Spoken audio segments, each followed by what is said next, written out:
Hola, ¿qué tal? Vamos a continuar con la serie de Orando Juntos. En esta ocasión vamos a ver la quinta petición que hace Jesús en la oración del Padre Nuestro y que es: perdona nuestras deudas, así como nosotros también perdonamos a nuestros deudores. Así que vamos a reflexionar juntos en un pasaje de Mateo capítulo 18. Voy a hacer lectura de los versículos del 21 al 35, en el cual Jesús nos está contando una parábola que creo que nos va a ayudar a cada uno de nosotros a entender un poco más acerca de esta petición que hace Jesús. Y dice así, voy a hacer lectura en la versión de la Biblia de las Américas. Mateo 18, del 21 al 35. Entonces se le acercó Pedro y le dijo: Señor, ¿cuántas veces pecará mi hermano contra mí que yo haya de perdonarlo? ¿Hasta 7 veces?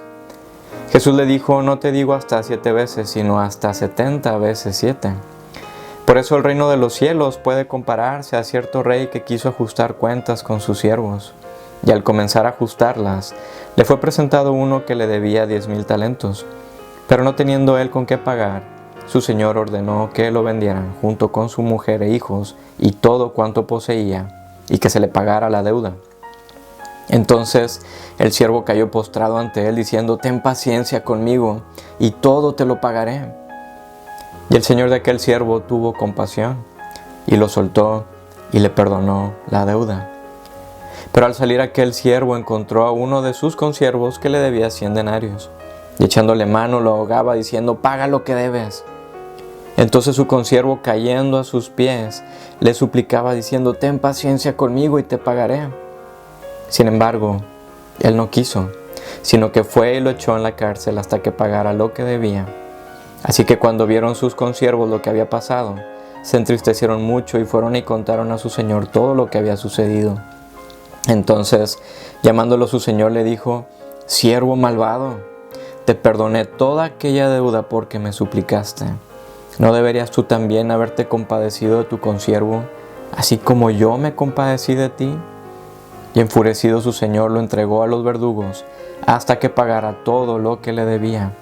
Así también mi Padre Celestial hará con vosotros si no perdonáis de corazón cada uno a su hermano. Esta es la palabra de Dios. Oremos.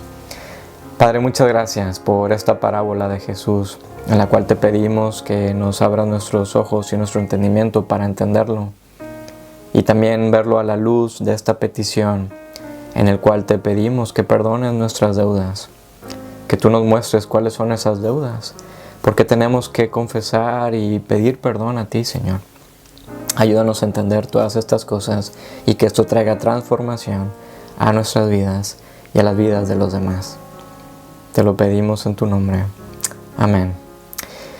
Cuando Jesús enseñó a orar a sus discípulos, no solamente les dio un modelo de oración simple, sino que les dio algo todavía transformador y liberador sobre nuestra relación con Dios, pero también nuestra relación con los demás. Sus palabras y las peticiones que hace Jesús en la oración del Padre Nuestro son palabras totalmente intencionales y deliberadas.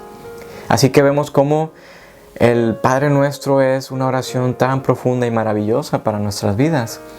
En esta ocasión vamos a reflexionar en la quinta petición, que es: perdona nuestras deudas, así como nosotros perdonamos también a nuestros deudores. Pero ¿a qué se refiere Jesús con nuestras deudas? ¿A qué se refiere con esto? ¿Cuáles son nuestras deudas? ¿Y por qué necesitamos nosotros perdón? Hoy en día podemos ver que el concepto de pecado se ridiculiza o trivializa, pero sabemos que no podemos negar que todos llevamos una historia o un sentimiento de culpa que nos ahoga y ahoga nuestras conciencias y que muchas veces queremos ocultar o tapar. De hecho, los comportamientos que podemos mostrar como depresión, ira, ansiedad, temor, aburrimiento, todos ellos están conectados con nuestra culpa. ¿Cómo lidias con un sentimiento de culpa? Bueno, necesitamos perdón. Estamos en una búsqueda de una absolución mucho más allá de nosotros mismos. Buscamos palabras de perdón, ya sea al confesarnos con un sacerdote, buscamos perdón al ir con un terapeuta o con un psicólogo, incluso Hoy en día los presentadores de programas de entrevistas también ahora son expertos en liberarnos de nuestra culpa. Todos ellos trabajan arduamente para quitarnos la culpa, pero vemos que no funciona. Bueno, Jesús nos invita a buscar este perdón que nosotros necesitamos y anhelamos profundamente, y es un perdón que limpia totalmente nuestra conciencia y que nos va a ayudar y nos va a transformar de una manera totalmente increíble.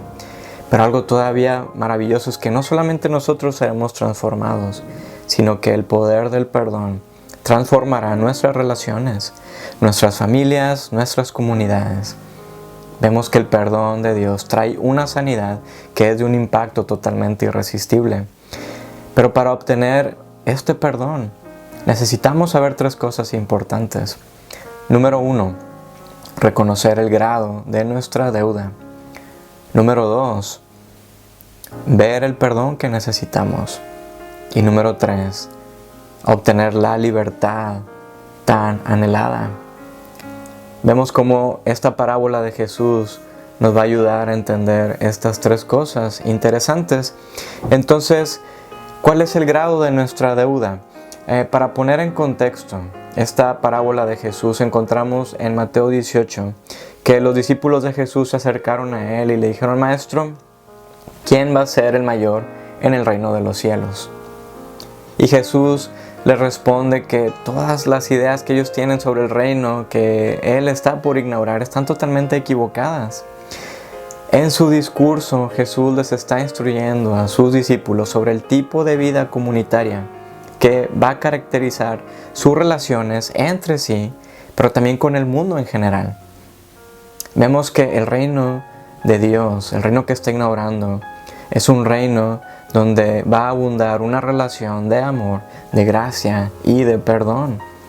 En los versículos del 15 al 20 Jesús les empieza a enseñar acerca del poder del arrepentimiento y del perdón. ¿Por qué? Porque sabemos que nuestras relaciones humanas siempre están llenas de conflictos. Por eso no vivimos en paz. Pedro posteriormente le pregunta a Jesús: bueno, ¿cuántas veces tengo que perdonar a la persona que me ofende? ¿7 veces? Y esto lo hace Pedro porque dentro del judaísmo se pensaba que podías perdonar a una persona hasta 3 veces. Bueno, Pedro ingenuamente y tratando de ser muy generoso está extendiendo todavía su perdón. Pero vemos cómo Jesús le demuestra a Pedro y nos demuestra a ti y a mí, con su ilustración del siervo injusto, que no hemos entendido todavía el grado de nuestra deuda, de nuestras ofensas, pero todavía más, no hemos entendido el gran perdón liberador que nosotros podemos obtener con nuestra confesión. Jesús los estaba llevando a cada uno de ellos a un terreno que no nos gusta a ti y a mí. Es el terreno de la confesión y del arrepentimiento. Pero para ello nos tiene que demostrar el grado de ofensa que nosotros tenemos. Pero puedes preguntar, bueno, ¿cuál es nuestra ofensa? ¿Y cuánto es nuestra ofensa? En su parábola, Jesús les cuenta sobre un rey que decidió pedir un informe a todos sus empleados y administradores del reino. Pero al ver el reporte de cada uno de ellos, notó que uno de sus siervos tenía una deuda grandísima con él, una deuda ridículamente enorme. No sabemos si la deuda tal vez era por algún préstamo que el empleado obtuvo del rey y que no pudo pagar, o tal vez malas inversiones o corrupción en su forma de administración. Lo único que sabemos es que la deuda era totalmente grande. Si pudiéramos hacer una conversión de los 10,000 talentos a euros, la deuda del siervo sería aproximadamente unos 14,000 millones de euros. Es una suma totalmente astronómica. Una deuda así pondría en riesgo la estabilidad del reino. Así que con toda la justicia, aplicando todo el peso de la ley, el rey mandó vender al siervo como esclavo, y no solamente a él, sino que a toda su familia, y ordenó que todas sus posesiones se vendieran para que él pueda pagar esta deuda, pero sabemos que eso iba a ser imposible. Y el siervo, nos dice Jesús, rogó al rey por misericordia. Ten paciencia conmigo, le dijo, y te voy a pagar todo. El siervo debía 10,000 talentos.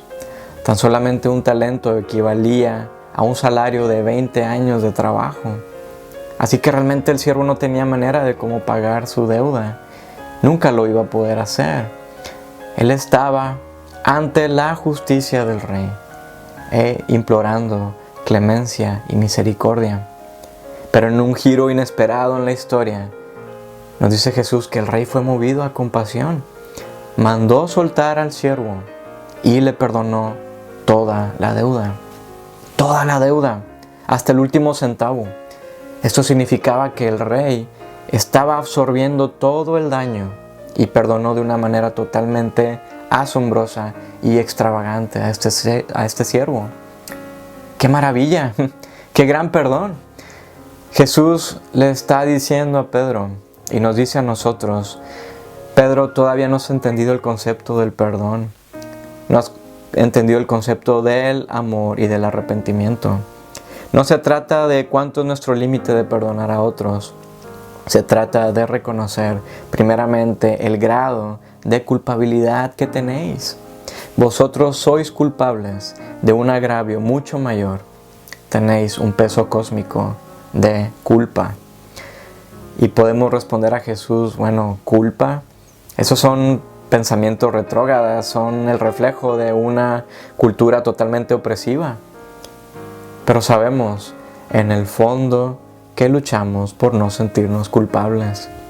Pero vivimos culpables. Deseamos demostrar a toda costa nuestra inocencia al mundo. Por eso los libros de superación personal y de autoayuda son tan populares. Se venden rápido en las estanterías, porque ofrecen librarnos de este sentimiento de culpa que siempre cargamos. Franz Kafka, el famoso escritor existencialista alemán, dio en su clavo con la obra de El proceso, en el cual su personaje principal, Joseph K., es arrestado una mañana por una razón que él desconoce, y desde ese momento el protagonista está en una pesadilla para defenderse de algo que no sabe qué es lo que está pasando, y va de juicio en juicio, y va de arresto en arresto, de puerta en puerta, y él mismo se está preguntando: bueno, tal vez fue por esto o fue por esta otra cosa que hice. Este personaje empieza a vivir con un gran sentimiento de culpa, pero no logra averiguar lo que pasa realmente. Y al final de la historia, Joseph K. es asesinado por un guardia de la prisión, y al final nunca sabemos qué fue lo que pasó. Se cuenta que Kafka escribió en su diario, un poco después de haber escrito esta novela: el estado en el que nos encontramos es pecaminoso, pero independiente de la culpa. Lo que Kafka nos está diciendo es que nos sabemos culpables, pero no queremos reconocerlo. Nosotros pensamos: no hay una sola cosa que sienta que he hecho mal, sin embargo, por alguna razón todavía siento que hay algo mal en mí. Estamos arrastrando una culpa cósmica que se originó en el jardín del Edén. En el Edén, Dios le dijo a Adán y a Eva, les dio un mandamiento de no comer del fruto de un árbol, del conocimiento del bien y del mal. Pero ellos rompieron la ley y de pronto se vieron envueltos en la culpa y en la vergüenza que los dominaron totalmente. Y nos dice el relato de Génesis que se escondieron de Dios en los arbustos. Ellos se vieron totalmente desnudos y en conflicto. La transgresión a la ley de Dios fue de dimensiones cósmicas. Ellos agraviaron nada más y nada menos que al dador de toda la vida, al Creador. Pero en un giro inesperado, Dios tuvo compasión y los perdonó y vistió su desnudez. Dios absorbió esa gran deuda, pero tuvo que sacar al hombre y a la mujer del jardín hasta que llegara el hijo de Eva, quien pagaría para siempre, hasta el último centavo, nuestra deuda. Pero podéis preguntarme: bueno, Guille, ¿qué tengo que ver yo con lo que hicieron Adán y Eva hace mucho tiempo? Bueno, no podéis negar que todos, pero todos hemos cometido una ofensa. pero claramente nos gusta bajar los estándares. Por ejemplo, nos damos la libertad de mentir porque, hay otros más malos que nosotros. Nos damos libertades y a cada rato estamos cometiendo infracciones. Nos damos cuenta que no somos inocentes, somos culpables. Por eso necesitamos escuchar las palabras del perdón de este Rey y que absorba toda nuestra deuda eterna. Pero ¿dónde encontramos a este Rey? Si es que existe. Entonces, el grado de nuestra ofensa. Punto número 2, el perdón que necesitamos. Jesús nos sigue diciendo que al salir el siervo de la corte real, ya perdonado de una manera totalmente sorprendente, se encuentra un colega suyo. Y cuando se lo encuentra, recuerda que su colega le debe 100 denarios, lo cual, si hacemos una conversión, serían tal vez unos 24,000 euros. Tenemos dos contrastes en esta historia: 14,000 millones de euros contra 24,000 euros. Jesús nos dice entonces que este siervo, viendo a su colega, le echó mano y lo estaba ahogando diciéndolo: págame lo que me debes. Entonces su compañero cayó a sus pies y le suplicaba diciendo: ten paciencia conmigo, que te lo pagaré. Eran las mismas palabras de clemencia que este siervo había pedido al rey unos minutos antes en la corte, y su compañero se las estaba pidiendo a él también. Este siervo tenía en sus manos la oportunidad de mostrar la gracia y el perdón que había recibido. Pero encontramos otro giro, uno demasiado triste y tan indignante.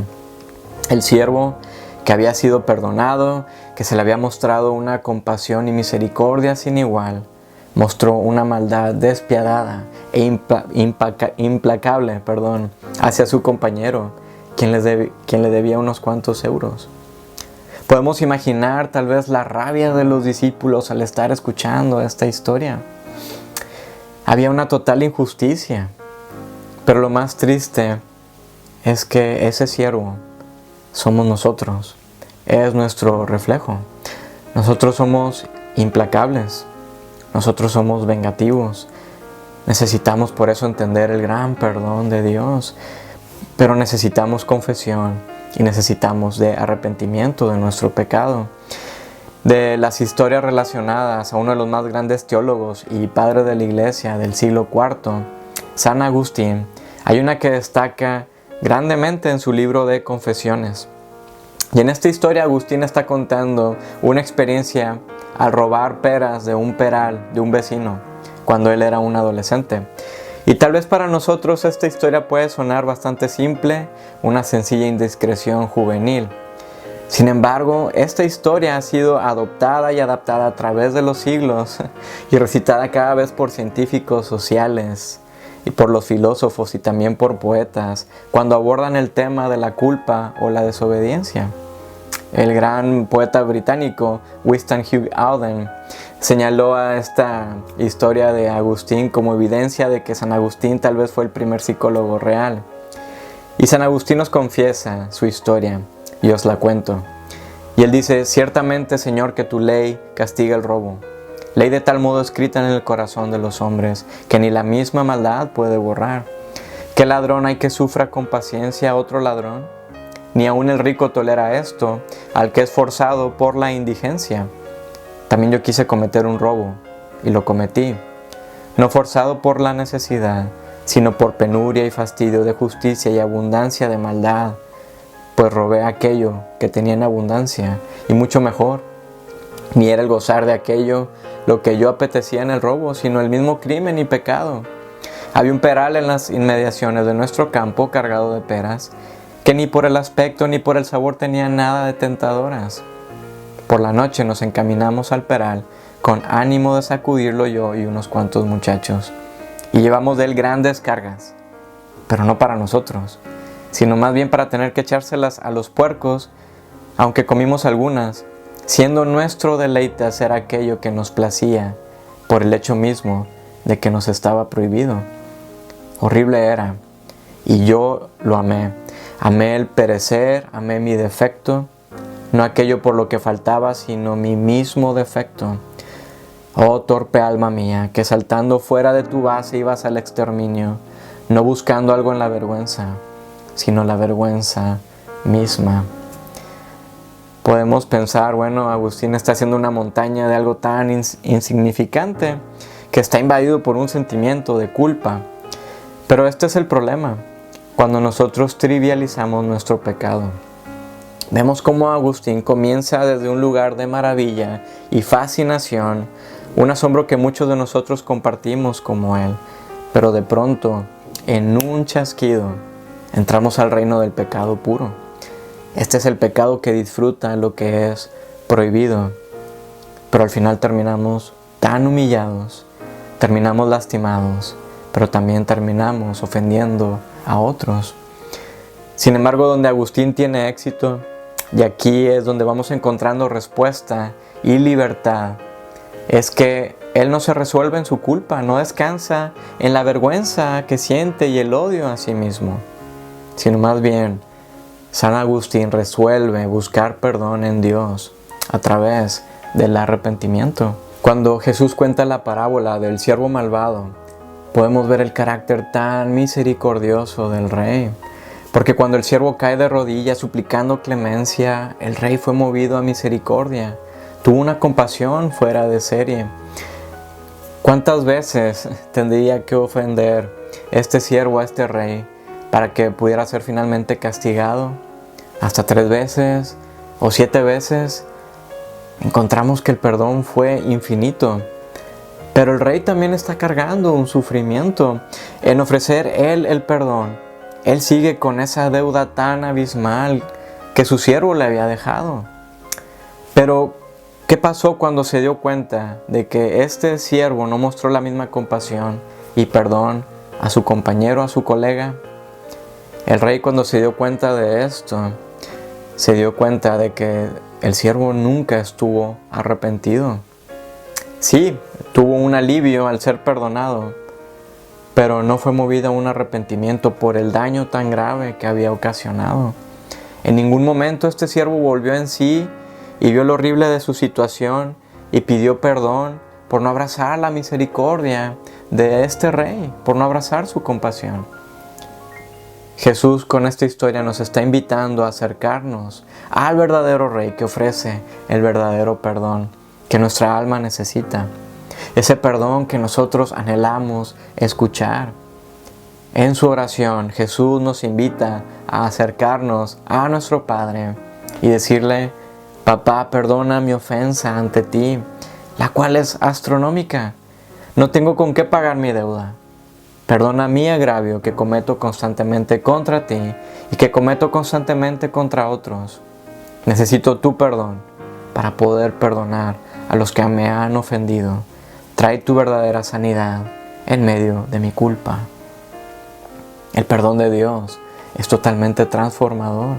Trae la verdadera libertad y nos da un vislumbre de su reino que es de paz y de gracia. Encontramos solamente en Él la verdadera absolución. Y vamos a encontrar esta libertad, la libertad que obtendremos. La oración de Jesús es totalmente asombrosa. Es una travesía a nuestro corazón de reconocer quién es Dios, quién es nuestro Padre lleno de amor, quién es totalmente santo, quien está extendiendo su reino. Pedimos que su reino de gracia se establezca, ante quien rendimos nuestra voluntad, mientras confiamos en su total provisión, dándonos nuestro pan diario. Pero luego hay un punto de inflexión en la oración, donde ahora nosotros nos vemos a nosotros mismos y nuestras relaciones. Así que en esta petición y en oración rendimos cuentas al verdadero Rey de misericordia. Vivimos en medio de relaciones, las cuales son complejas y pueden ser muchas veces difíciles y sufridas. Y es en las relaciones donde vemos cómo se intensifica nuestra naturaleza pecaminosa. Por eso debemos entender nuestro gran grado de deuda, para luego entender la clase de perdón que nosotros necesitamos para poder extenderlo a otros. Pero nos sentimos incapaces, ¿cierto? Y Jesús todavía agrega una cláusula a nuestra petición por el perdón de Dios. Dice: Padre, perdona nuestras deudas, así como nosotros también perdonamos a nuestros deudores. Esto quiere decir, Padre, por favor, perdóname proporcionalmente a la forma en la cual yo perdono a las personas que me han ofendido. Esto en lo personal me asusta, porque sé que no he sido tan amable al tratar con personas que me han ofendido. No los trato como Dios me ha tratado, ni soy capaz de ser tan amable. Estaré en serios problemas si Dios me perdona solo en la medida en la que yo esté dispuesto a perdonar a otros. Estoy en aprietos. Esta petición entonces nos recuerda la profundidad de nuestro pecado, de nuestra necesidad de una confesión diaria y nuestra necesidad de perdón, pero también nuestro deber en nuestras relaciones interpersonales. Aquí es donde vemos que al perdonar estamos muriendo a nosotros mismos y que necesitamos a este Dios que perdona, al Dios que es lento para la ira y grande en misericordia. Pero también necesitamos a Jesús, al Hijo de Eva, quien llegaría para pagar totalmente nuestra deuda eterna que tenemos con Dios. Nos dicen los evangelios que Jesús en la cruz, todavía en medio de su sufrimiento, oraba al Padre diciendo, Padre, perdónalos porque no saben lo que hacen. Jesús mismo aplacando la ira de Dios en la cruz por nosotros y todavía otorgándonos a nosotros el perdón que necesitamos. Pero luego también en la cruz, antes de morir, Jesús pudo gritar con su último aliento, consumado es. Esta frase es una traducción de una palabra griega que es tetelestai, lo cual significa la deuda está totalmente pagada hasta el último centavo. Amigos, estamos en una deuda eterna con Dios, lo cual significa que necesitamos un pago que sea de las mismas dimensiones eternas para poder saldar esa deuda.